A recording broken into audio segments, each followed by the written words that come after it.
देखो इससे पहले हम देखे थे इलेक्ट्रिक फील्ड, फिर देखे थे इलेक्ट्रिक फील्ड इंटेंसिटी, फिर इसका वेक्टर फॉर्म देखे थे। आज हमको देखना है कि इलेक्ट्रिक लाइन्स ऑफ फोर्स किसको कहते हैं। देखो इसको एक्सप्लेन किया था फैराडे। यह इमेजिनरी लाइन्स है जो फील्ड के डायरेक्शन को डिटरमाइन करेगा। एक बार फिर सुन लो, इमेजिनरी लाइन है, हाइपोथेटिकल लाइन है, जिसका काम क्या है कि फील्ड के डायरेक्शन को डिटरमाइन कर देगा। यानी यह ग्राफिकल रिप्रेजेंटेशन है direction of field. Faraday deal किया था, तो बोले electric lines of force.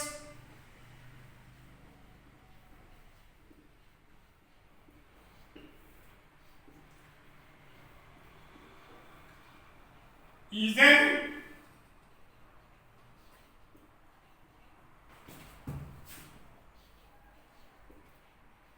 Imaginary lines. कैसा लाइन से बोलिए? इमेजिनरी लाइन, काल्पनिक लाइन से determine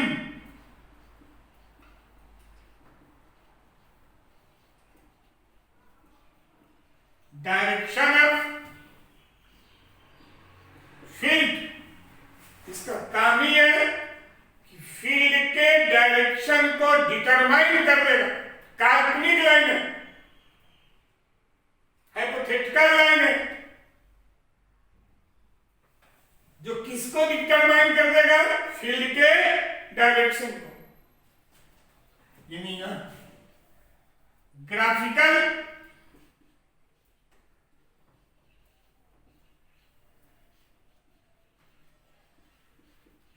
representation of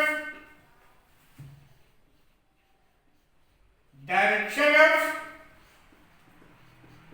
field graph से डिटरमाइन करता है। अब देखो कैसे।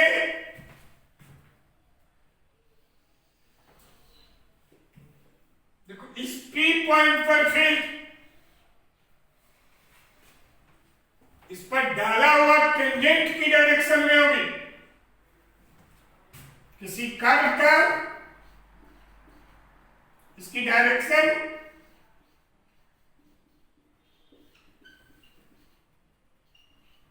कर्व के पॉइंट पर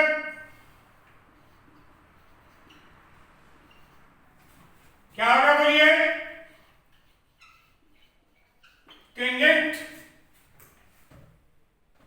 कोई भी डायरेक्शन किसी कर्व कर लिए फील्ड का, उस पर पॉइंट डाल देंगे, उस पर टेंजेंट को डाल देंगे, वही फील्ड का क्या होगा बोलिए? डायरेक्शन। यह फील्ड का डायरेक्शन है। बोलिए यह फील्ड का डायरेक्शन है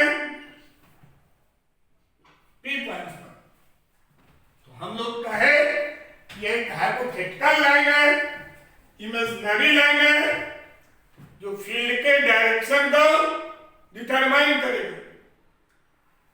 किसी कर्व के किसी भी पॉइंट पर डायरेक्शन निकालना हो, उस पॉइंट पर टेंजेंट डाल देंगे, जो डायरेक्शन होगा वही उसका फील्ड का क्या होगा बोलिए? डायरेक्शन।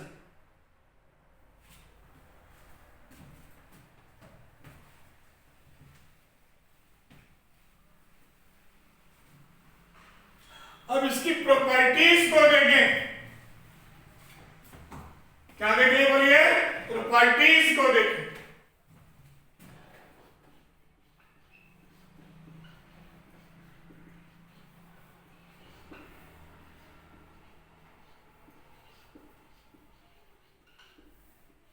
इसकी बहुत सारी प्रॉपर्टीज है। पहला प्रॉपर्टीज है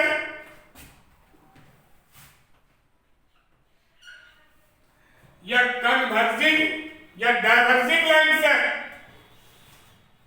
जो डिटरमाइन करता है फील्ड, तो बोलिए इट इज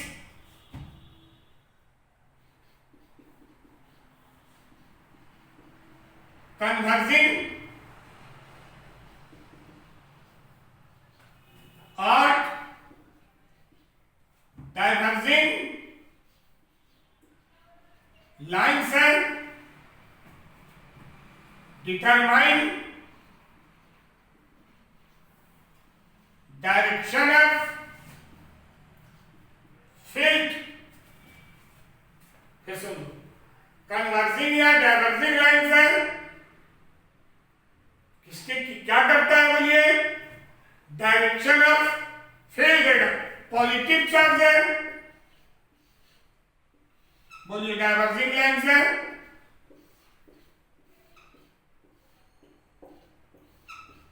यही लाइन्स ऑफ फोर्स है। लाइन्स ऑफ क्या है बोलिए, फोर्स।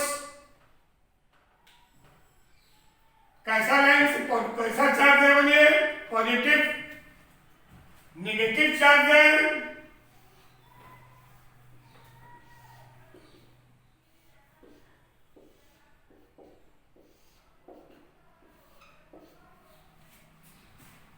बोलिए, ये लाइन्स ऑफ फोर्स है।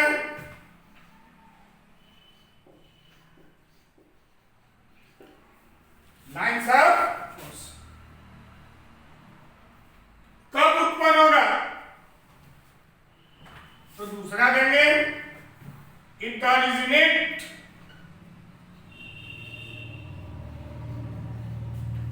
Due to gain of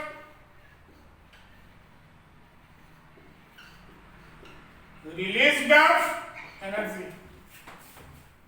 originate करेगा, इलेक्ट्रॉन को निकालेगा या इलेक्ट्रॉन को लेगा। तो बोलो, इलेक्ट्रॉन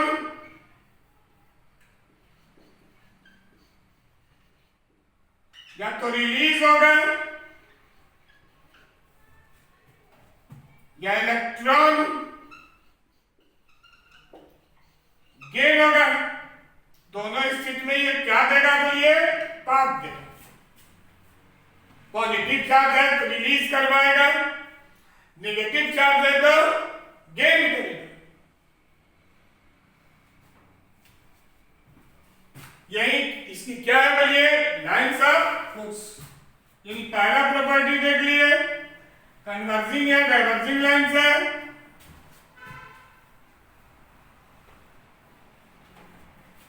दूसरा,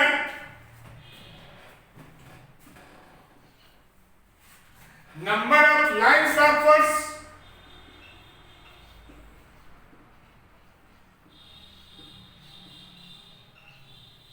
फोर्स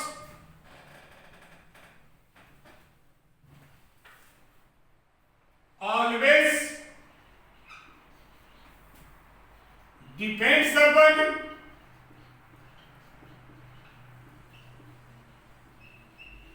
amount of charge, यानी n का मान q by epsilon not. n का मान कितने के बराबर होगा, q by epsilon नॉट। तीसरा property,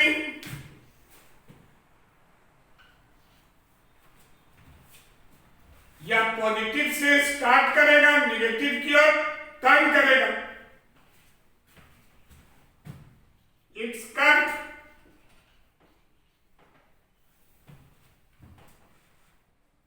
start from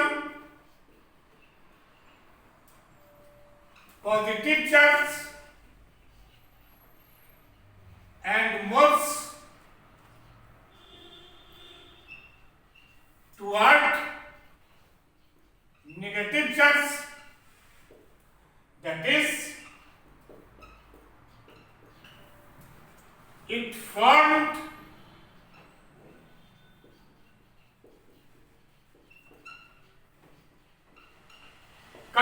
continuous curve,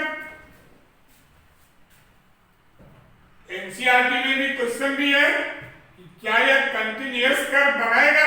हाँ, लेकिन यह लूप नहीं बनाएगा, क्लोज लूप कभी नहीं बनाएगा।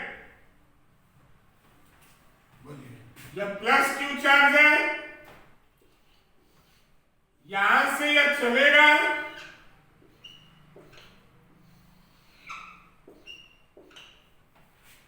पॉजिटिव से चलेगा तो किधर आ जाएगा? नेगेटिव के ओर। It never form.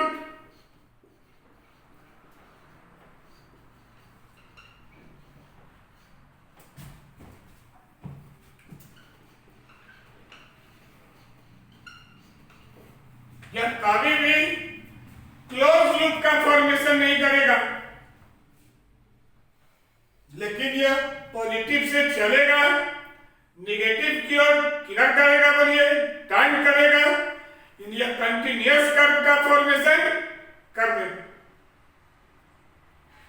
तो बोलिए, हम तीन प्रॉपर्टी को तो देख लिए, अब चौथा प्रॉपर्टी देखें हम।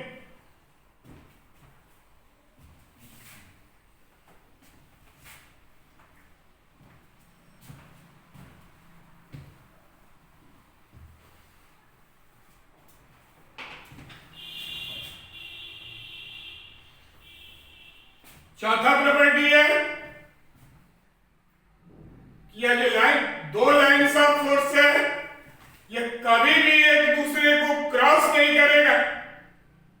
वेक्टर क्वांटिटी है, रिजल्टेंट का फॉर्मेशन करेगा और इसे क्रॉस कर देगा तो दो डायरेक्शन हो जाएगी। पर एक वेक्टर की एक ही डायरेक्शन होती है। तो इसकी चौथा प्रॉपर्टी है two lines of force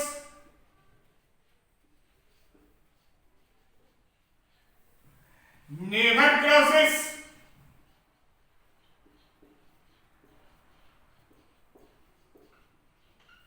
each other, कभी भी एक दूसरे को क्रॉस नहीं करेगा, because it is vector quantity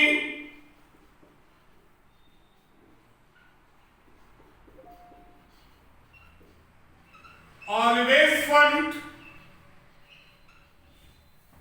resultant किसका फॉर्मेशन करेगा? रिजल्टेंट का फॉर्मेशन करेगा, हैविंग सिंगल डायरेक्शन। बोलिए, रिजल्टेंट की दो डायरेक्शन नहीं होगी, एक ही डायरेक्शन होगी। यदि क्रॉस कर देगा तो दो डायरेक्शन, यानी एक लाइन से यह F1, दूसरा लाइन है F2,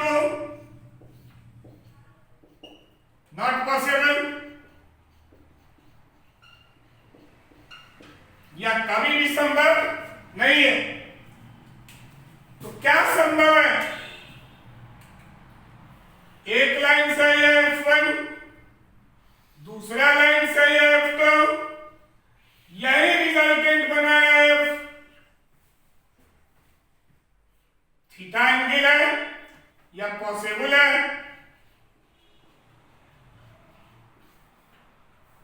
यह क्रॉस नहीं किया, यानी F1, F2 lines of force है, थीटा एंगल है, according to vector triangular F का मान हो जाएगी under F1 square F2 square cos theta. यानी ध्यान रखेंगे कि ये वेक्टर नेचर होने के कारण कभी भी एक दूसरे को क्रॉस नहीं करेगा। इसलिए हम लोग लिखते हैं कि दो लाइन्स ऑफ फोर्स कभी भी एक दूसरे को क्रॉस नहीं करेगा। तो बोलो, हम चौथा प्रॉपर्टी भी देख लिए कि लाइंस ऑफ फोर्स कभी भी एक दूसरे को क्रॉस नहीं करेगा।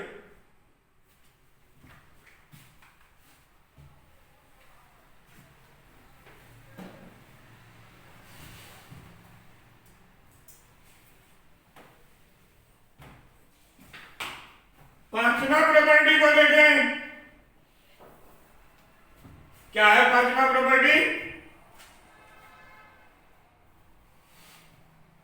या लाइंस ऑफ फोर्स किसी भी कंडक्टर के अंदर फ्लो नहीं करेगा, किसी स्फीयर हो, स्फेरिकल कंडक्टर हो, कोई भी कंडक्टर हो,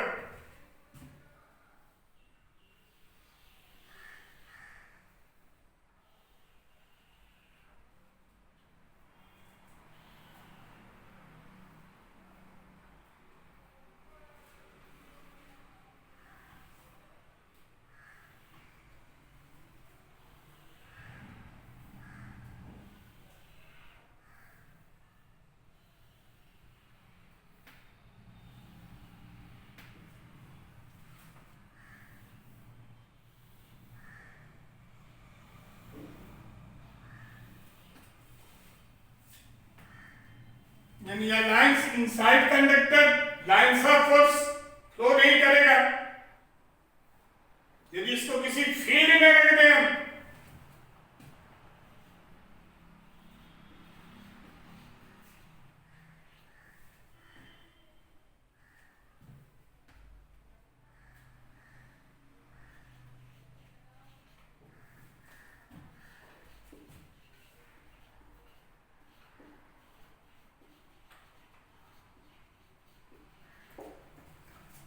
इनसाइड कंडक्टर कभी अब फ्लो नहीं करेगा, always plane of conductor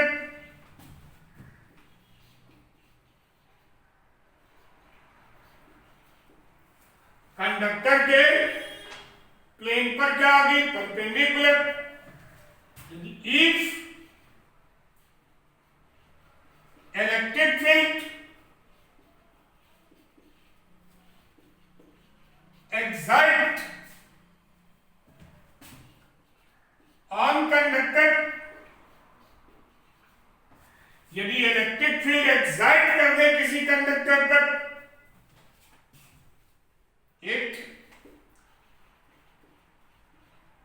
from negative to positive, यहां देखिए यह नेगेटिव फील्ड बना देगा,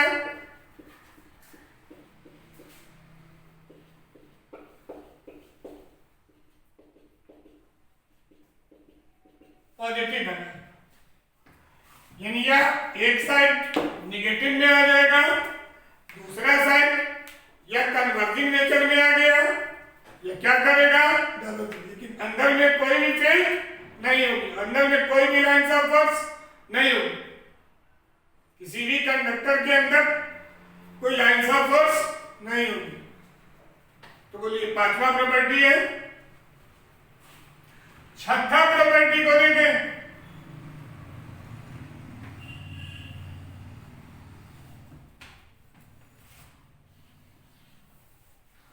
यदि कोई डायलेक्ट्रिक रखा हुआ है, या lines of force always moves inside the dielectric, lines of force always inside dielectric, या लाइंस ऑफ फोर्स डायलेक्ट्रिक के अंदर मूव करेगा। तो देखिए डायलेक्ट्रिक है,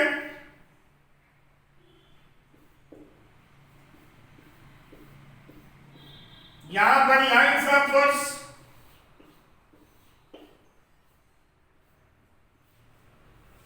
क्या किया? डायलेक्ट्रिक है,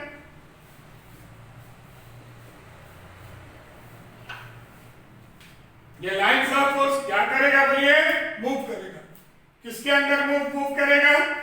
तो किसी न किसी डायलेक्ट्रिक के अंदर, या डायलेक्ट्रिक के अंदर इसकी क्या होगी? मोशन होगी। सातवां प्रॉपर्टी देखो, जो अभी देखिए कि डायलेक्ट्रिक के अंदर किसकी क्या आगे बोलिए मूव करेगी। इन केस ऑफ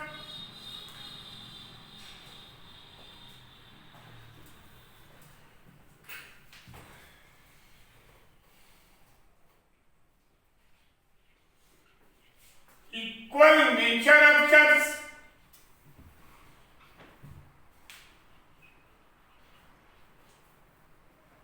यानी like charges it exact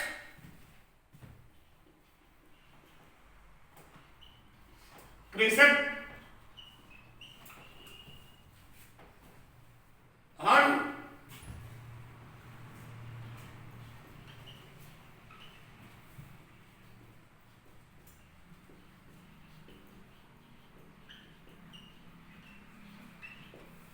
point charge के फील्ड पर ये क्या एक्सर्ट कर देगा बोलिए प्रेशर।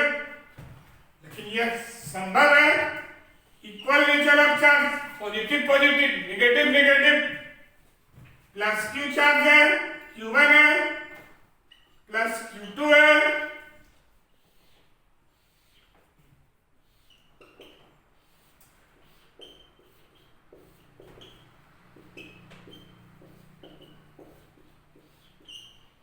क्योंकि इधर प्रेशर लग रहा है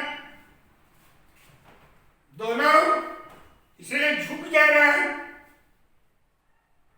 यहां पर क्या एक्सर्ट कर रहा है यह प्रेशर, इधर भी प्रेशर लगा रहा है इधर भी प्रेशर लगा रहा है। इसके कारण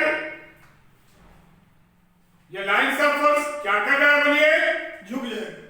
तो लाइन्स ऑफ फोर्स क्या एक्सर्ट करता है प्रेशर।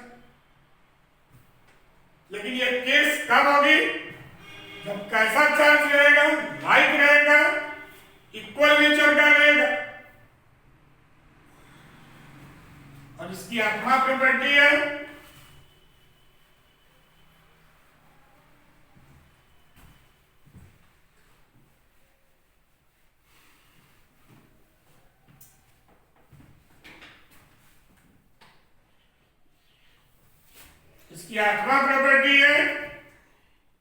ये जो lines of force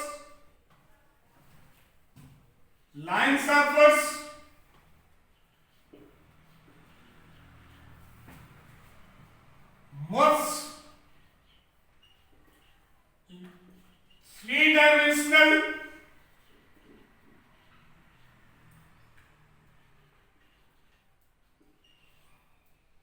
plane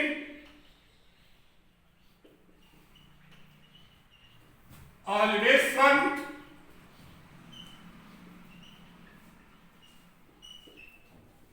solid angle किसका फॉर्मेशन करेगा सॉलिड एंगल का। देखिए यहां पर सॉलिड एंगल डी ओमेगा का मान ds बाई ds क्या था सरफेस एरिया, ds का मान सरफेस एरिया।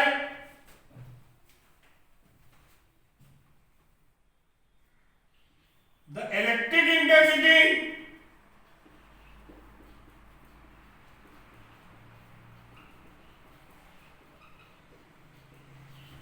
इस इलेक्ट्रिक इंटेंसिटी का मान E बराबर m ds, यानी number of lines of force पर यूनिट सरफेस एरिया।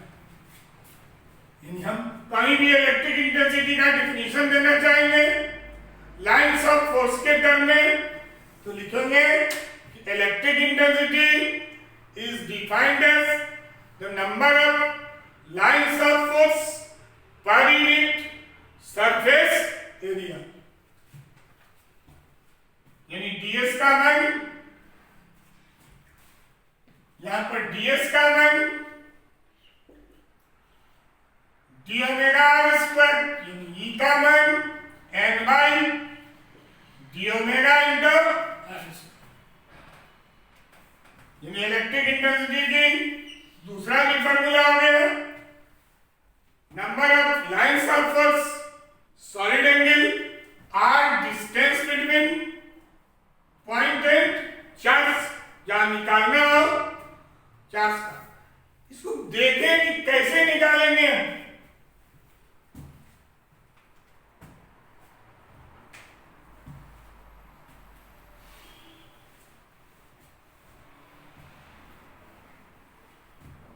यानी इलेक्ट्रिक इंटेंसिटी का मान N by D omega R square. अब देखिए यहां कोई चार्ज है,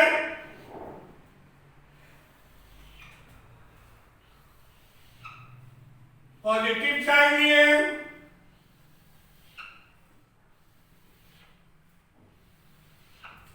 बोलिए डाइवर्जिंग लाइन से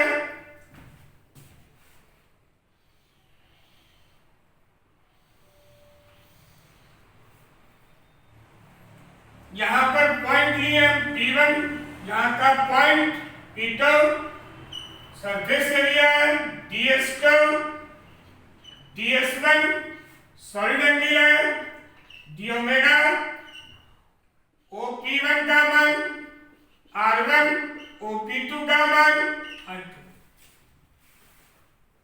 यानी P1 and P2 be the point on surface area DS1 and DS2। अब दोनों पॉइंट पर इंटेंसिटी निकाले। D omega